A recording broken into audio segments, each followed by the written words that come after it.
What's going on, guys? I'm Loso6 on IG. I'm Jara, featured by Jazz on IG.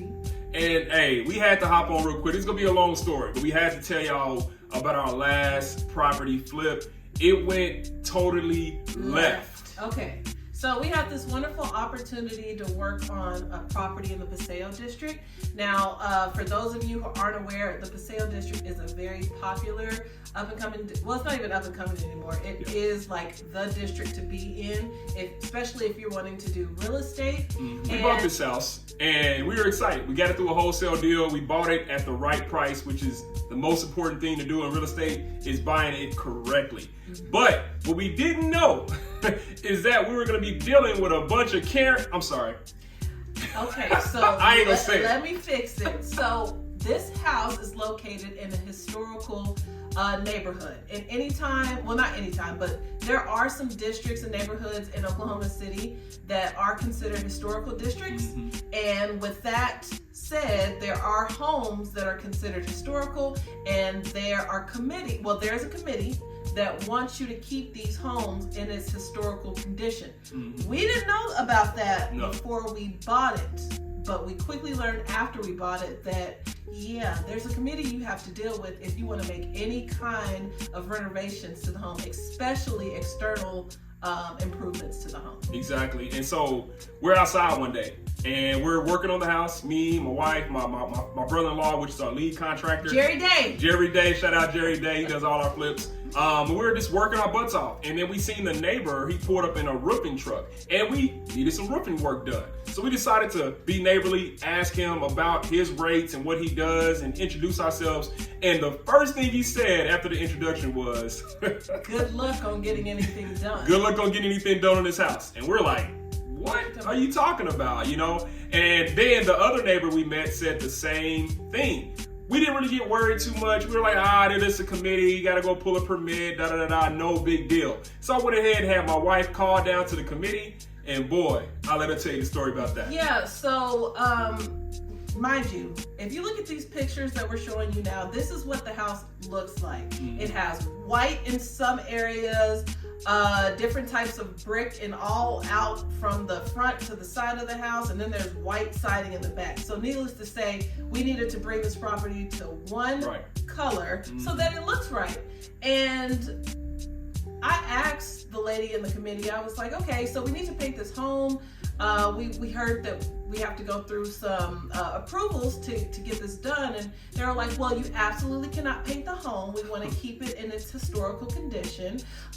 If you do want to paint the home, then you have to get approved paint jobs, but it takes a couple of months to get approvals. And then you have to submit applications, which the applications are not cheap. And then I told her, I said, okay, well, there's already paint on the house.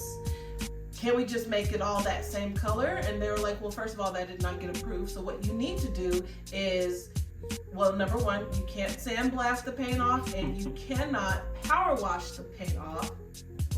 What you need to do is to see if you can knock out the mortar that's in between the bricks, and then twist the bricks around to see if the paint somehow made its way to the back of the brick. Because if not, then you can just twist all the bricks around and have all one color home. Who doing that? Nobody's doing that. Nobody's twisting bricks around and and which I tripping told out her, more. okay, that's probably not gonna work. And she said, well, you can use soap and water to scrub the the paint bricks off the brick. Paint ain't coming off those bricks. That paint has been there for I don't know how many years. And it was there when we got the house, right? So, Paseo District, y'all gotta do a better job on letting people make your neighborhood great again. You feel me? But it's okay. It's okay. So what do we do after that, man? We decided to go ahead and say, you know what? We're not gonna throw in the towel. We bought this house at the right price. There's a ton of meat on the bone, at least 6 figures worth of profit still on the bone. So we decided to go ahead and move forward with white boxing the inside of the house because we didn't have to worry about anybody attacking us. So we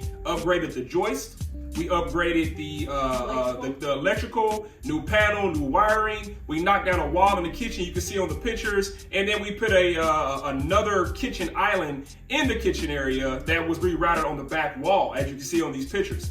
That being said, we got all that work done pretty quickly, and then we decided to list it. Yeah, we weren't going to deal with that committee. It was just going to take too long. We like to be in and out of our flips at least within 90 days, and we knew if it's going to take months to get approvals, that wasn't going to happen for us with this property. We're going to lose money. So we just decided to put it back on the market. Yeah, and we listed it, and we probably had the property for no more than about 40 plus days. And then we listed it and we got an offer within the first 72 hours. The first offer was a low ball, so we declined it. The second offer was a low ball. We decided to counter, and we countered, went back and forth about 3 different counters, and we actually got the price we wanted. A little bit lower than what we actually had it listed for, but we were able to sell that property, make profit on that property, and give it to somebody that has more time to flip that property. All right, but icing on the cake, God never fails, man. I'm gonna let my wife tell y'all what we did next, because it was nothing but God. So literally, the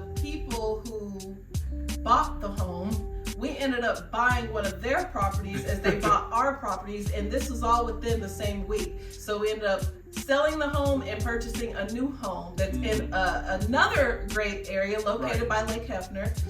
So that was truly a blessing, because we're like, okay, now we need to get another property, and we were able to find that within a week. Yeah, and so we closed on that property. We're gonna do a reel to show you guys what that property looks like and give you guys play by play. Our goal is to really just showcase our journey. We call it the Sanders Empire. You know, we do real estate, day trading, fashion, you know, e-commerce, all kind of stuff, man. But we're doing our best to continue this journey of entrepreneurship and building our brand. So make sure y'all stay tuned for the next flip that we're gonna be listing and actually talking about the journey on, and showing y'all the closing. And like I said, man, never throw in the towel on anything you're doing, because real estate is always been the #1 business that is actually helping people build wealth. Stay the course, never throw in the towel, and make sure you keep that energy on point, because energy feeds what? Let's go.